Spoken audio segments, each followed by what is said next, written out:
This is the Darcy Giroux Podcast, episode 54. Today, our speaker is Tim Moen, former leader of the Libertarian Party of Canada, and this is his talk from the 2023 Capitalism and Morality Calgary Seminar.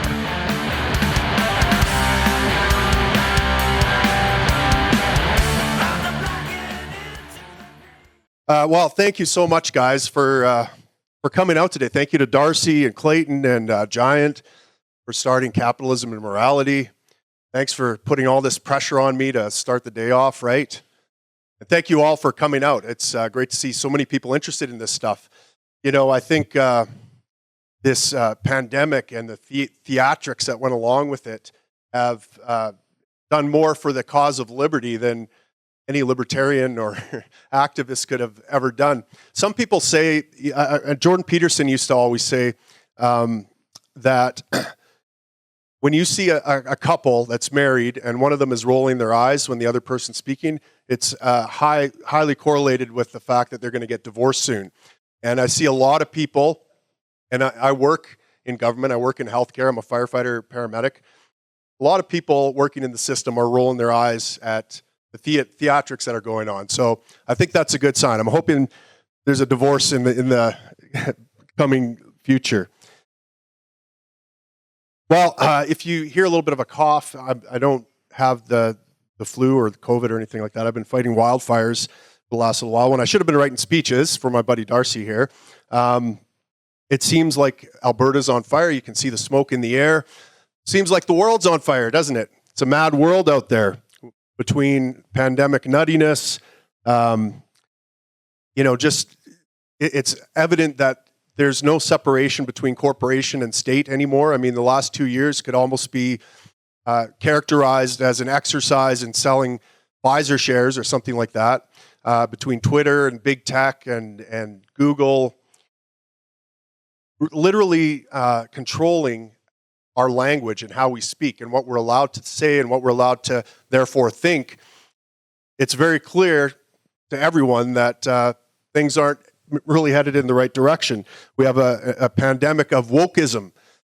No one seems to understand what gender or sex is anymore. We have bitter partisanship. I mean, have you ever seen a nation so divided between left and right, authoritarians and libertarians? We have runaway inflation. We have what Thomas Fleming calls anarcho-tyranny, which is basically, I don't really like the term anarcho-tyranny because, I'm going to be talking a little bit about anarchism. I think it gets a bad rap.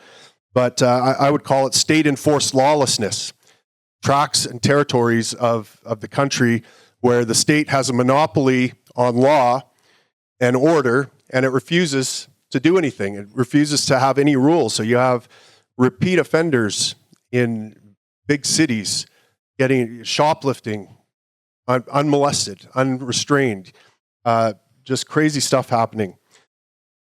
Now, I want to believe Martin Luther King Jr.'s what he said, which is that the arc of the moral universe is long, but it bends towards justice. So over time, things become more just.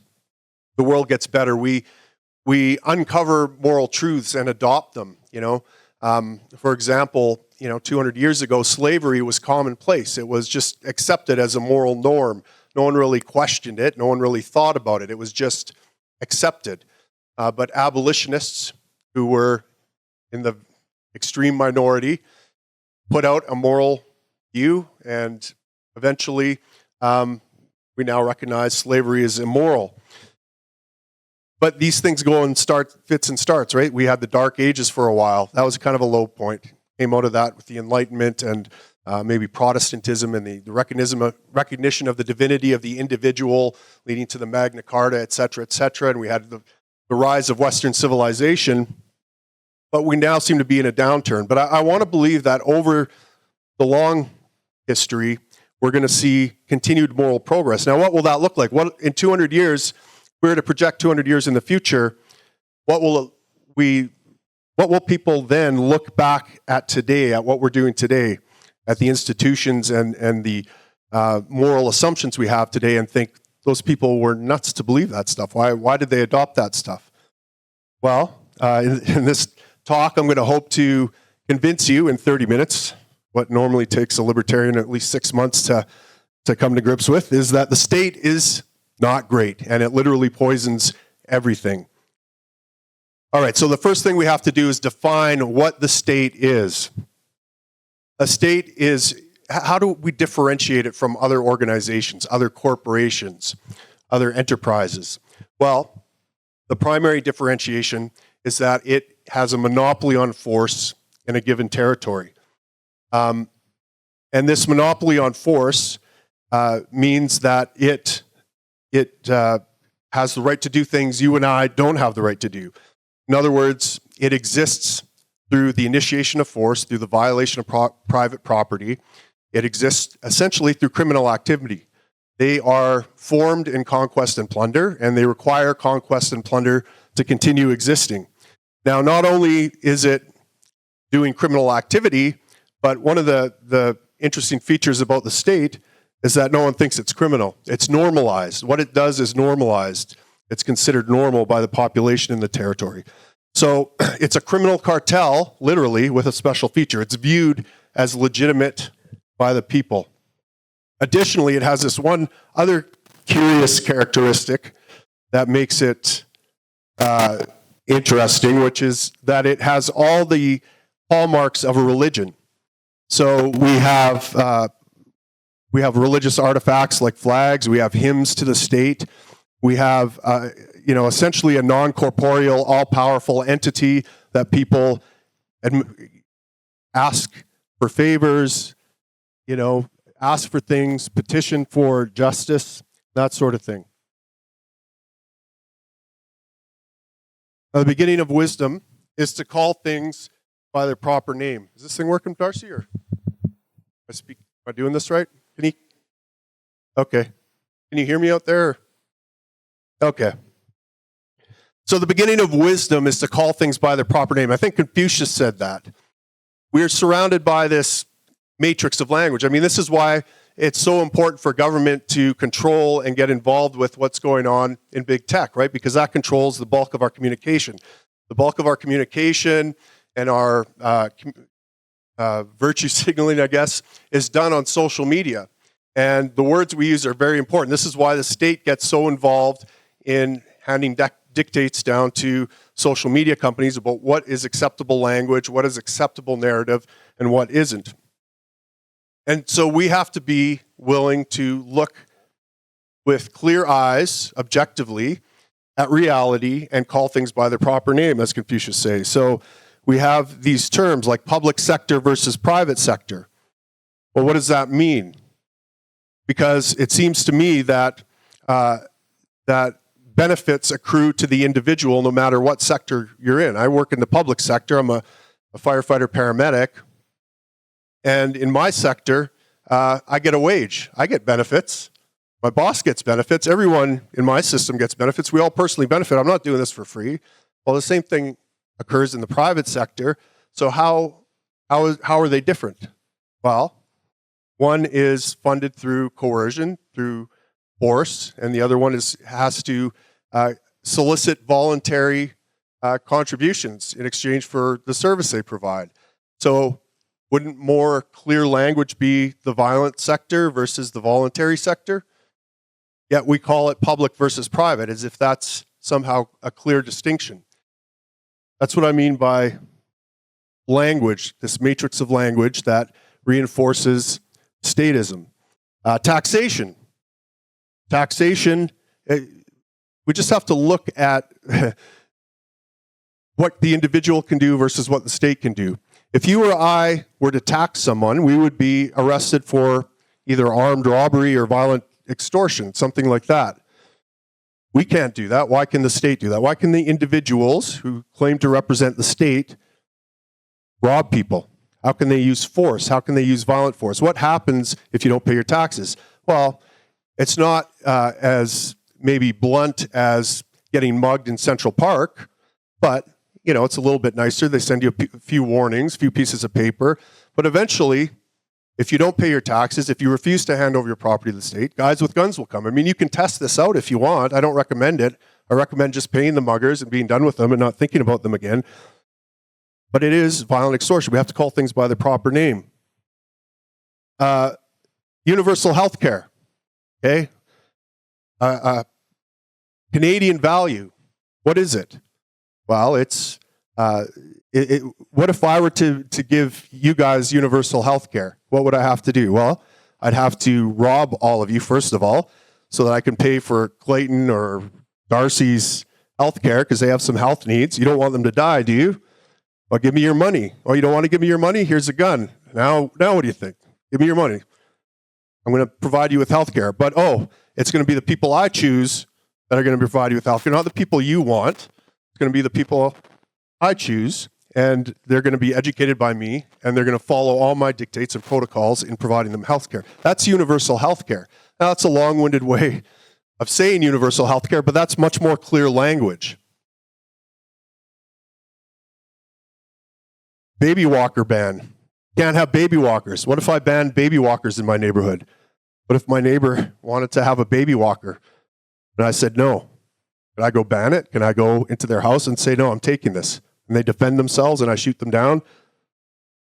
Can't do that. Government can do that. Why can't government do that? What happens if I want a baby walker? What happens if I want to sell baby walkers? Can't do it, Canada, can you? Democracy. What we call democracy, if I were to do democracy in this room right now, it would look something like this. You're all going to vote for me or Clayton. Clayton's going to rob this half of you. I'm going to rob that half of you. Which one do you want? It's criminal conspiracy, right? You guys would be complicit in conspiring against other people for me to rob them. I can't do democracy in my private life. I can't vote on who to rob, who to impose my rule on, who to control, who to ban things from. The list goes on and on. Drug regulation, telling you can't, who you can or can't sell a product to a consenting adult. Now, we can get into fraud and all the ways that the government creates problems like the fentanyl crisis I see on a daily basis out there. But at the end of the day, what you put into your own body, I have no say over. I would be arrested, rightfully arrested, for stopping you from having a peaceful transaction with another individual, another consenting adult. That the government can do it. And there are all sorts of justifications for the state. In the old days, justifications like divine right. God put this king in place. This is straight from God. You got to do what God said. You got to recognize God's authority in this person. Nowadays, we have a more sophisticated view of where the state gets that right from.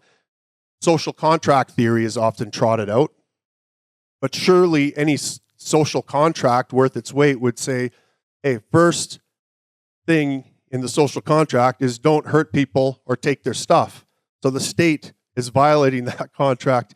But there is no contract. We all know that we were born in this place under a certain rule, and apparently I have an obligation to the state, but they have no obligation back to me. They can do whatever they want to me. I have no recourse for justice. I mean, they set up the justice system. How do you think that's going to work? Other justifications are democracy, the vote. Well, the government emerges from the people. We all vote for it, and therefore it's justified. But who are these people that the government is representing? It's a small minority of people, and even in that minority, in that group who voted for, say, Justin Trudeau, almost none of them are completely happy with everything he does all the time. So even the people that voted for Trudeau aren't being served by him.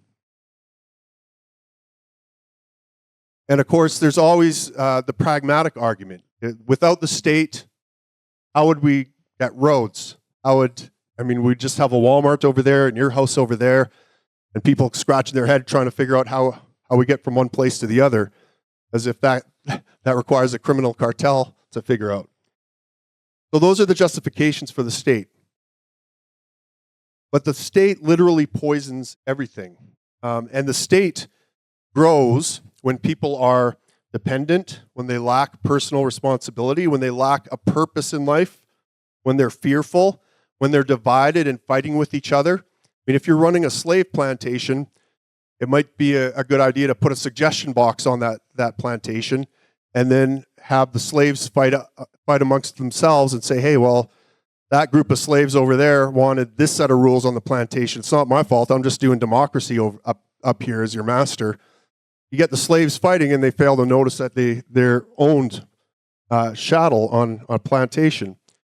The state grows when people feel helpless and when they are helpless. It grows when they adopt a hedonistic attitude focused on immediate gratification. They want free stuff.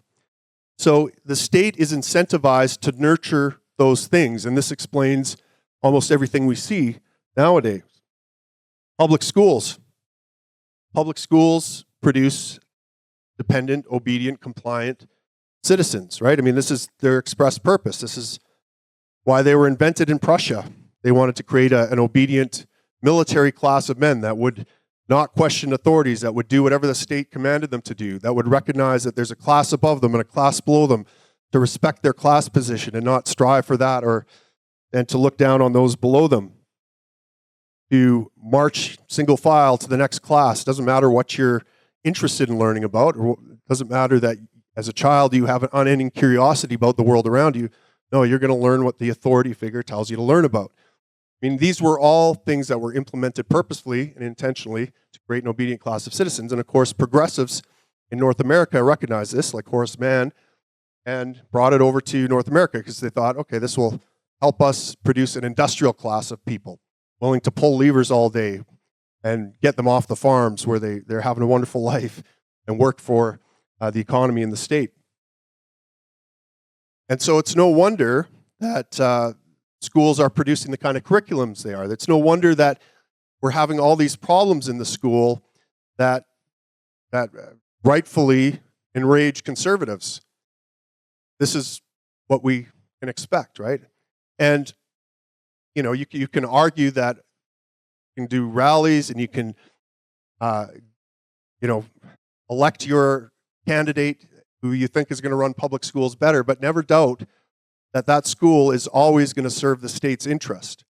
It's always going to serve the state's interest. It can't not serve the state's interest. What is it going to throw the state under the bus and say the state is a criminal cartel? Is it going to say that taxation is theft? Is it ever going to say anything truthful about the society it lives in? No, that would not serve the state's interests.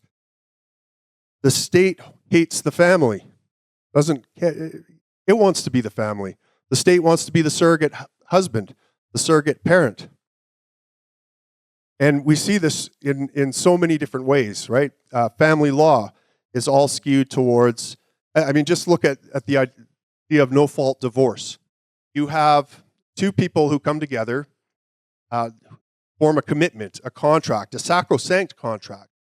No other area of contract law has one person unilaterally breaking the contract and not only not paying any penalties, but actually getting paid for the rest of your life for the next 20 years in child support, something like that, right?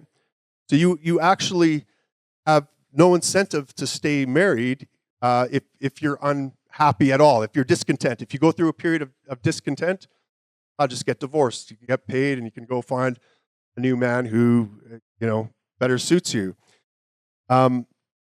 Family law is skewed against fathers. There's all sorts of rights that mothers have that fathers don't. I mean, even the very idea of, look, if a mother doesn't want to be a parent, if she doesn't want the responsibility, she can abort the baby, she can give it away, she can drop it off at a hospital drop box and never have any obligation, duty, or responsibility. Fathers, on the other hand, are on the hook for the next 20 to 25 years. They can never, and I'm not saying that would be a good thing to disenfranchise them, but on one hand, you want fathers to provide all the resources. On the other hand, you don't want to provide any reciprocity to them.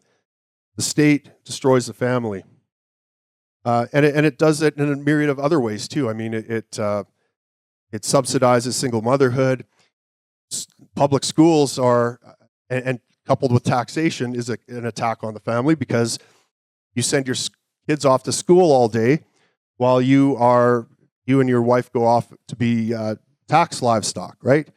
So you pay such a high tax rate that you kind of need two incomes, and you need that free daycare that schools provide. And if you ever hear, I remember in Fort McMurray, they were going to shorten school hours on Friday for one neighborhood, and the parents were up in arms. What are we going to do about our kids? Who's going to look after them while we're at work? State destroys the family. The state also destroys masculinity and femininity. You've heard the term toxic masculinity over and over again. In fact, look at what traditional families have. They have a feminine and a masculine. A traditional mom is concerned with nurturing the least of these, endless fount of empathy, encouraging sharing and distributing family resources around evenly, caretaking the family environment. Meanwhile, dad is usually focused on gathering resources, external resources for the family, boundary enforcement. That's where your mom starts and you stop, mister. You don't cross that line. This is yours, that's hers. Threat vigilance, right? We go out with our family, guys, our heads are on a swivel. We're always looking, where's that car? That guy looks a little shady. We're concerned about these things. This is what men are focused on. Now, these are two very complementary forces. Masculinity and femininity work in perfect concert together when they're collaborative, when they're voluntary. But now we enter big government, the state, and it becomes a zero-sum game. And you'll notice that the traditional dad I described very closely maps over a conservative personality, right? Gathering resources, the economy, boundary enforcement, borders, threat vigilance. We're looking for threats.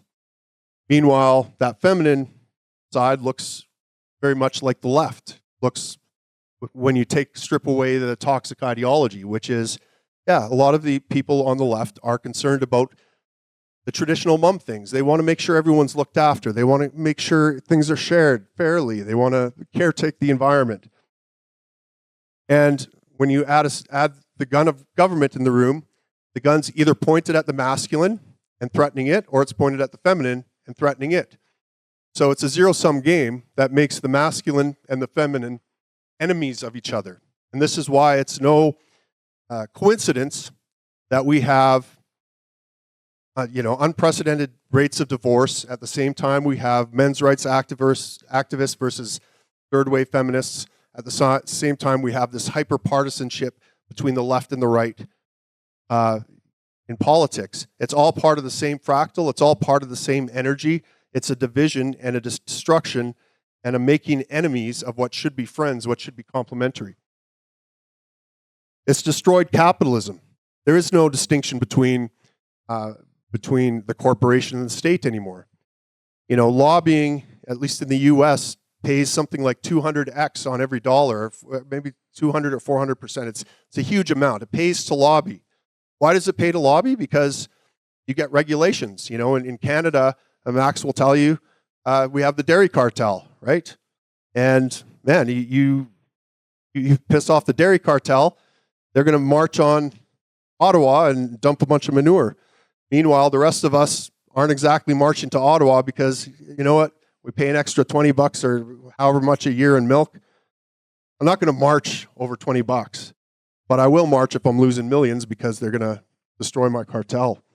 So it's become this unholy marriage of corporatocracy. And that goes, it's in literally every industry, even in the cannabis industry.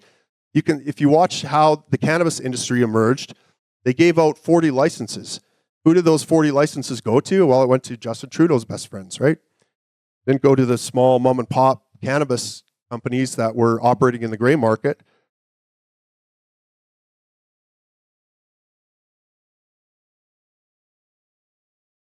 Money destroys money. The state controls money through central banking. And this has a huge effect on time preference. I'm sure, I think Per Byland is speaking. He might speak about this in more detail. But cheap credit makes money printers go burr and robs our buying power. But there's a lot of people getting that cheap money and going into debt and getting all sorts of things, boats, houses, cars. We become addicted to becoming consumers, and that's largely because of the central bank. And then that creates inflation. Now, Jagmeet Singh would like you to believe that it's corporate greed, as if corporations suddenly got greedy in the last 2 years and they weren't ever self-interested or greedy before. But it's largely due to the central bank. All right. I can see that my time is coming to close, and I've got about an hour left. Never mind. I'll skip to the end. All right. What do we do about this problem? We see all the problems that the state causes. I listed them out at the start. You're all concerned about them. I'm concerned about them. They look nasty out there, and they're headed in the wrong direction. Is there any room for hope? Well, I think there is. I think, for one, look at the people in this room. That's enough to give someone hope. People are waking up. Populism is on the rise. Now, populism in and of itself isn't enough. Populism is just people being alerted to, hey, the establishment and the people ruling us don't have our best interests at heart. Now you'll have 1,000 different brands of populism about how to fix it. Some of them are better than others, and some of them might plant the very seeds of statism that we look to the danger here is that we hack at the branches of statism without striking the root. And conservatism over the years has done a good job of hacking at branches while fertilizing and watering the roots. And you can see bits of this in the States right now. So, for example, saw these the drag time story hour. I think it was in Louisiana. They banned it. Which, okay, I'm upset about drag time story. I would never take my kids to that. But now you've banned it. So you've said, we're going to use the government, we're going to use the guns of government to solve this problem and fix it. Well, have we fixed anything? We still have the kind of parents that would take their kids to drag time story hour. If this is for the kids, right? We have to use the state to protect the kids because they're everything. So we need the guns of government to protect the kids. Well, now what are you going to do with those parents? So, because now they're still going home and they're with the kind of parents that would take them to, do you think that's a bigger problem than seeing a drag queen a couple times? Yeah, it probably is. So what are you going to do about that? What policies? Well, now conservatives, you have to tack on more policies. And now you've planted the seeds of statism by saying, look, the government has to get involved in our kids' welfare. We need the guns of government. How's that going to work out for you when the left takes on that same thing? And yeah, kids from the truckers convoy, kids from this conservative thing or that conservative thing. Not going to work out well for you. This is why Michael Malice quipped, conservatism is progressivism driving the speed limit. All right. To really understand this, we have to reverse engineer statism. And let me tell you a quick story. I picked up a patient. She was on death's door. And my partner and I we thought we did an amazing job. We saved her life. We got her to the hospital. And your boy here forgot to wear his eye shields. Okay, it was during the height of the pandemic. Very strict regulations in place. And we dropped off this patient, saved their life, and we're high-fiving in the ambulance. And I get a call from my supervisor saying, hey, the nurse manager just called to complain about you guys not wearing proper PPE. And, it really put a damper in this. I mean, we did our job and we did it exceptionally well, and we're not getting recognized for that. In fact, we're getting our PP slapped for not wearing these eyeglasses. So whose fault was it? Whose fault was it that I'm getting treated as an object of compliance rather than a clinical practitioner who just saved a life? Well, was it the nurse manager's fault? No, not really, because she was doing the job that she was hired to do by the executives at AHS. Was it the executive at AHS's fault? Well, not really, because they were given a political agenda by the UCP government to enforce these mandates. Was it the UCP government's fault? Kind of, but also not really, because they were voted and they were making a political calculus based on what they thought would be the least dangerous position for them to take. And so they're trying to read the room and do the will of the people, and that's what they thought the will of the people was. They didn't want to lose their jobs. Was it the people then? Kind of, but not really. I mean, they're statists. They want the state to do something about pandemics. Should they want the state to do something? No, but they're told by the media that this is dangerous, and the state shows it the media's fault. Well, again, they're doing it's a circular loop. It's hard to pin down one person, and it would be really easy to say that all we got to do, guys, is get rid of Justin Trudeau. Everything will be better. All we got to do is depose of Klaus Schwab or George Soros. Everything will get better. No, they'll be replaced by someone else meeting the market demand that we have, that our neighbors have. And so the job, I believe, of the liberty activist is to not fight fire with fire, because as a firefighter, I can tell you, we don't do that. We use the opposite of fire. We use water. It's to promote everything that the state hates.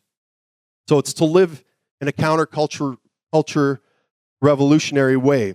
And that's to live intentionally, examine your life, take personal responsibility, work on a purpose in your life, be a peaceful parent, be active in your community, be valuable to your community, abandon hedonism and take a long-term view, save for the future, nurture stoicism, have an attitude of gratitude, be a happy warrior, marry someone and stay with them, love your kids, work on it. You know, all the forces are against you doing those things, okay? The state does not want you doing those things, and it creates an environment that makes those things incredibly difficult to do.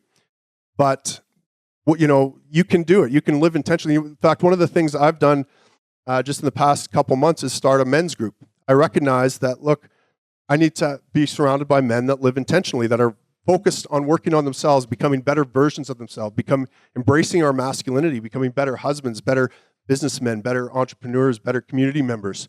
And so we're supporting each other in that. These things used to be automatic in our society. There used to be these institutions everywhere. Those institutions have all dissolved. They're all broken down because they don't serve the state. And so now we have to rebuild them from the ground up. So where the state is controlling culture from the top down, we can't take that same tact. We can't fight fire with fire. We have to fight this from the bottom up. And that starts with the man in the mirror, starts with your family, and then it works out from there. Anyways, that's my time, guys. Thank you so much.